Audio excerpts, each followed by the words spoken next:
নমস্কার, আপনারা দেখছেন সংকেত মিডিয়া, সোজা কথা সহজভাবে। নমস্কার, সংকেত মিডিয়া আপনাদেরকে আরো একবার স্বাগত। আর সাদা কালো সংকেত পাঠ্য নিয়ে বেশ কয়েকদিন পর আমি আবার একেবারে আপনাদের সামনেই হাজির হয়েছি। আজকে ওড়িতে এখন প্রায় 10টা বেজে গেছে রাত্রিবেলা, এবং এই সময় একটু সময় করতে পেরেছি। শেষ কয়েকটা দিন সময় করে উঠতে পারিনি, সেই জন্য অত্যন্ত দুঃখিত। এই শেষ কয়েকদিন যা ঘটনার পরম্পরা আমরা দেখেছি, সেগুলো নিয়ে বিশাল কিছু বলতে হবে এটা আমার মনে হচ্ছে না।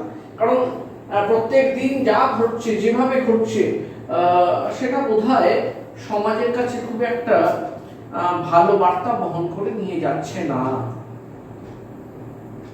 চ্যানেলের হট সিটে আমাদের বসতে হয়, ক্যামেরার সামনে আমাদেরকে দাঁড়াতে হয়, আপনাদের জন্য প্রত্যেক দিন কিছু টাটকা খবর, গরম খবর, গরমা গরম সিচুয়েশন তৈরি করে ফেলতে হয়, এবং তাতে কোথাও চ্যানেলের টিআরপি বাড়ে, বিভিন্ন স্টাইলে আমাদেরকে বলতে হয়, যাতে নাকি আমাদের ইউএসপি তৈরি হয়। কিন্তু বিশ্বাস করুন, আমি সাদা কালো সঙ্গে পার্থ নিয়ে আমি পার্থ সরাসরি এটা বলছি যে কোথাও সংকেত মিডিয়ার এই প্রয়োজনীয়তা নেই যে শুধু গরমা গরম সংবাদ পরিবেশনের জন্যে,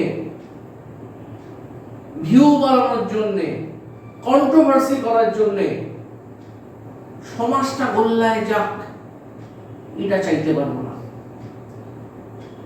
সম্ভব নয়। তাতে যদি ভিউ আমাদের কমে, তাতে যদি লোকেদের মশলাযুক্ত সংবাদ পেতে অসুবিধে হয়, কিচ্ছু যায় আসে না। কারণ আমাদের কাছে সংবাদ মানে ইয়েলো জার্নালিজম নয়। সংবাদ মানে সেটাই যেটা একেবারে আক্ষরিক অর্থে সঠিক, আর ঠিক সেটাই পরিবেশন করার জন্য আমরা আপনাদের কাছে দায়বদ্ধ। বিশ্বাস করুন, ছোটবেলায় গ্রাজুয়েশন করার পর যখন জার্নালিজম নিয়ে পড়াশোনা শুরু করি, তখন বইয়ের পাতায় একটা শব্দ দেখেছিলাম, তার মানেটা তখন খুব ভালো বুঝতাম না, ইয়েলো জার্নালিজম। এবং সেই সময় পাঠ্যপুস্তকে ছিল, অধ্যাপকেরা যখন ইয়েলো জার্নালিজমটা পড়াতেন, বিশ্বাস করুন সেই সময়ও, সেই যুগেও যখন আমরা এটা নিয়ে পড়াশোনা করছি, তখন আমাদের এতটা ইয়েলো জার্নালিজমের প্রয়োজনীয়তা পড়েনি। আর রাজনৈতিক সমীকরণ এমন জায়গায় পৌঁছায়নি যেখানে টিআরপি তুলতে হবে, টিআরপি তোলাটাই শেষ কথা হয়ে উঠবে, এবং তার জন্যে যে কোনো ঘটনা ঘটবে এবং সেই ঘটনা নিয়ে আমাদের প্রত্যেক দিন বিভিন্ন অ্যাঙ্গেল থেকে কচকচানি করে যেতে হবে। যেটা সত্যি সেটা বলবো, যেটা ঘটনা সেটা বলবো, যেটা সত্যি না মিথ্যে বুঝতে পারা যাচ্ছে না সেটা নিয়ে কারো পক্ষ হয়ে কথা বলতে না, আমি পার্থ পারবো না, সম্ভব নয়।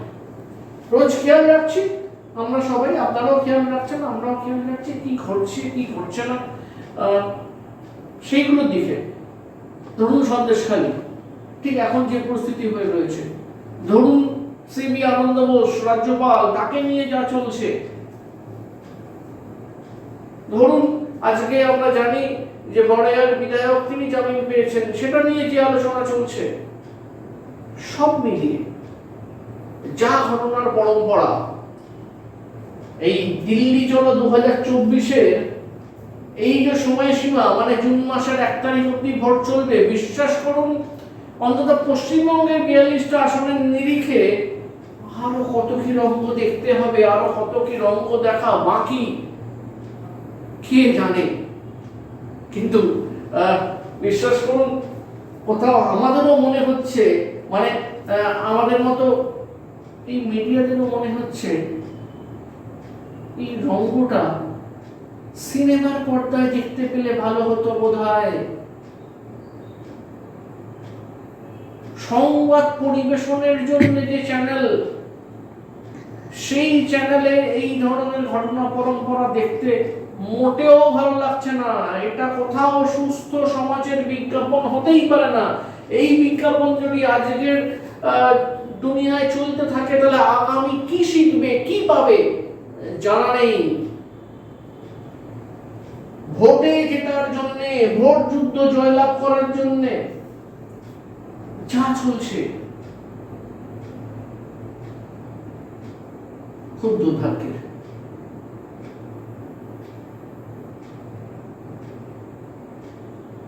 বিশ্বাস করুন, রাজনীতিকরা যা করছেন, যা বলছেন, ইডি সিবিআই যা করছে, একটা রাজ্যের বা রাষ্ট্রের প্রধান যারা, তারা যা করছেন, কোনোটাতেই কোথায় নিরপেক্ষতা খুব একটা খুঁজে পাওয়া যাচ্ছে না। খালি চোখে, একেবারে সাদা মাটা বুদ্ধিতে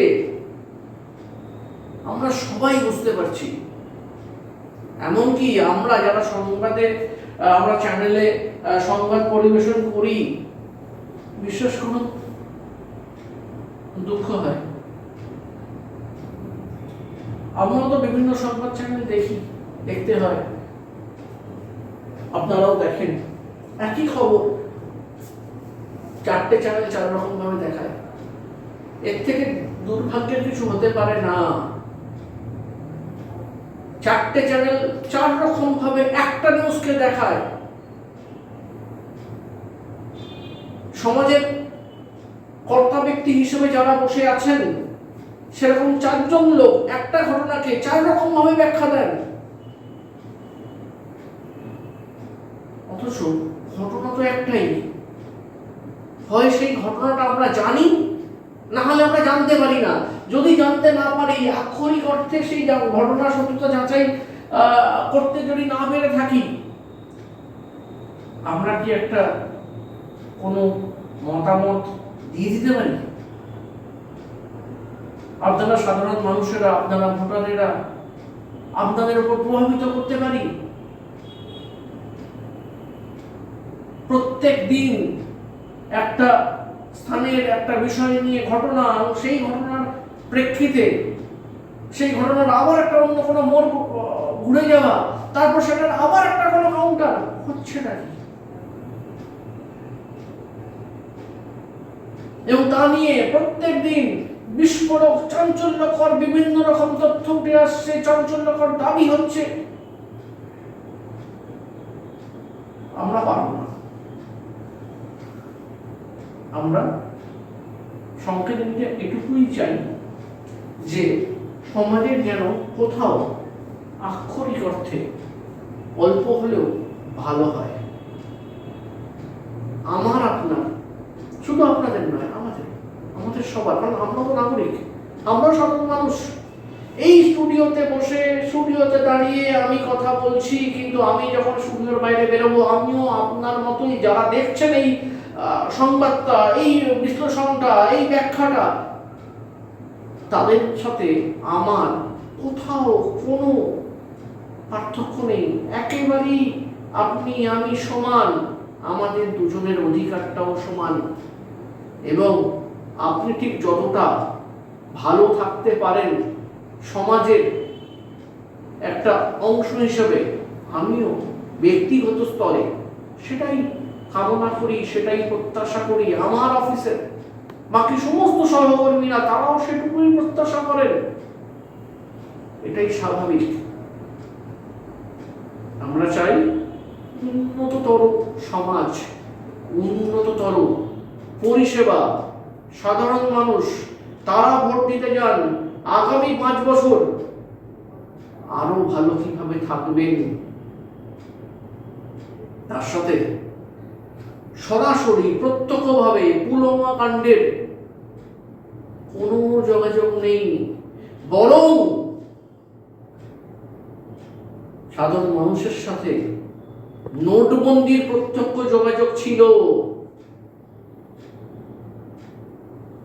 রাম মন্দির হয়েছে, আমরা সবাই একেবারে দল, মত, ধর্ম নির্বিশেষে আন্তরিকভাবে শ্রদ্ধা জ্ঞাপন করি। কিন্তু রাম মন্দির প্রতিষ্ঠার সাথে আর সমুদ্র হিমাচল সমস্ত ভারতবর্ষের মানুষের ভালো থাকা বা খারাপ থাকার কোথাও কোনো প্রভাব বিস্তার করতে পারেই না। আমাদের ভালো থাকাটা খুব ছোট ছোট ব্যাপারের উপর নির্ভর করে, খুব ছোট ছোট ঘটনার উপর নির্ভর করে।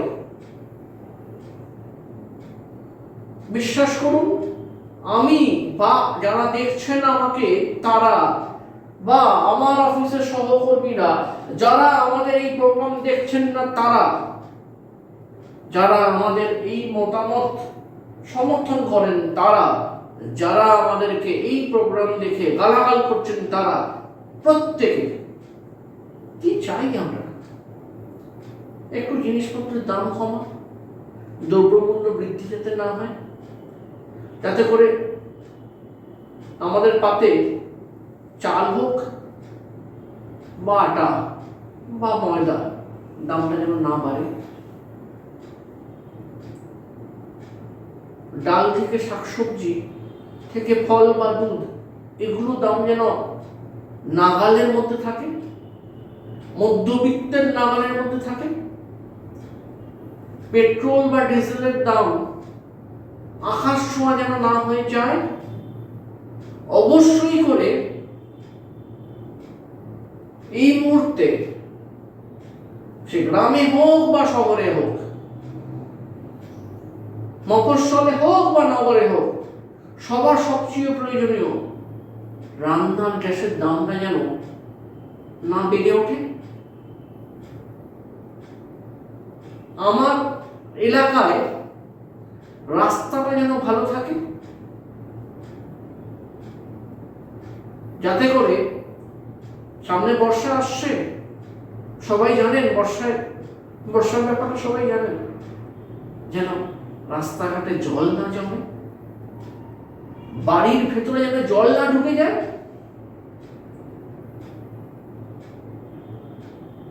গরমের মধ্যেই আমরা আছি, পানীয় জলের অভাব যেন না হয়। আমাদের সবার, সে শহরে হোক গ্রামে হোক, মফস্বলে হোক নগরে হোক, কাছাকাছি হাসপাতালগুলো বা সরকারি চিকিৎসা কেন্দ্রগুলোতে ঠিকঠাক যেন চিকিৎসা হয়, যেন চিকিৎসা পেতে গিয়ে রোগীর পরিবারের নাভিশ্বাস না উঠে যায়, ধার দেনা করে ফেলতে না হয়। আর কি চাই আমরা? এটুকু শান্তি তো চাওয়া উচিত। খুব ভুল বললাম? এটুকুর জন্যই তো এই ভোট। সেটাকে প্রহসন হতে দেবেন না, প্লিজ অনুরোধ করছি, প্রহসন হতে দেবেন না। সাধারণ মানুষকে তাদের মাইন্ড সেটআপটাকে ডাইলুটেড করতে দেবেন না। মানুষ সব বুঝে, সব।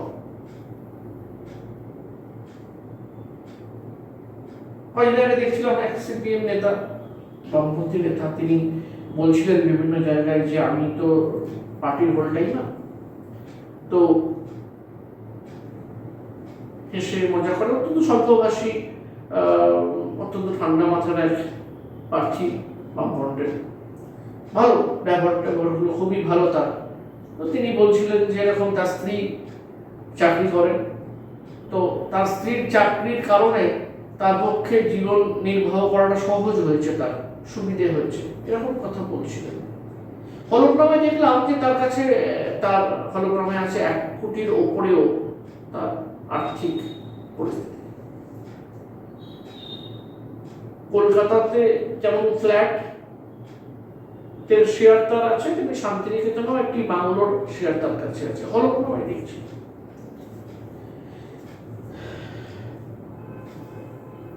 এইসব কি হবে করে? এইসব বলে কয়ে 5 বছর এমপি হবেন, কিছু আরো বেশি কামাবেন,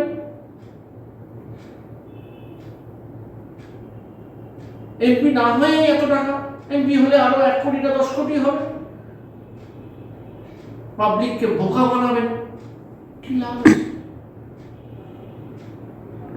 কিচ্ছু তো নিয়ে আসেননি, কিচ্ছু নিয়ে যাবেন না, মানুষকে ধোকা দেবেন, কি হবে? কোন দল ঈশ্বরে বিশ্বাস করেন, কোন দল বিশ্বাস করেন না, কিন্তু এমন একটা বোধহয় মাথার উপরে শক্তি আছে, যে শক্তিটা সবার অলক্ষ্যে সব খেয়াল করে। তো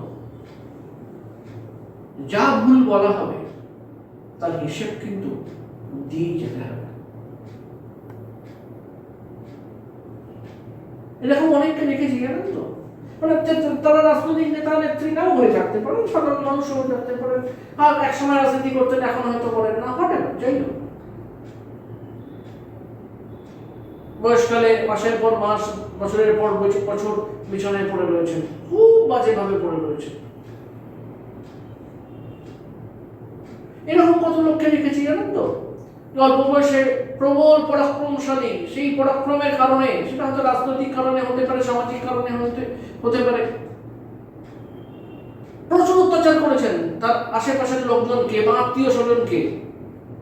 এখন বৃদ্ধ হয়েছেন, ছেলে ঠ্যাঙায়, ছেলে মাতাল, ছেলে ঠ্যাঙাচ্ছে বাবাকে, দেখতে পেন। সামাজিক উদাহরণ। সবাই মিলে আমরা যদি সমাজটাকে ভালো করার কথা ভাবি না, তাহলে আপনার, আমার, বাকিদের সবার ভালো হবে। আর আমরা যদি নিজেদের ভালোটুকু ভাবতে যাই, তার জন্য বিভিন্ন ধান্দা তৈরি করার চেষ্টা করি, বিভিন্ন চালাকি করার কথা ভাবি, আজ তো হবে, কিন্তু কালের অতলে তো হারিয়ে যেতেই হবে, সেটা সবাই মাথায় রাখবেন। আমরা কখনো কখনো এটা ভুলে যাই, কিন্তু ইতিহাস বলছে, বিশ্বাস করুন, ইতিহাস বলছে সব হিসেব দিয়ে যেতে হবে। কালকে আবার আসবো সাদা কালো সঙ্গে পার্থ নিয়ে। ততক্ষণ অব্দি আপনারা সুস্থ থাকুন, ভালো থাকুন, সাবধানে থাকুন এবং সংকেত মিডিয়ার পর্দায় চোখ রাখুন। শুভরাত্রি, নমস্কার। Subscribe our channel. Press the bell icon.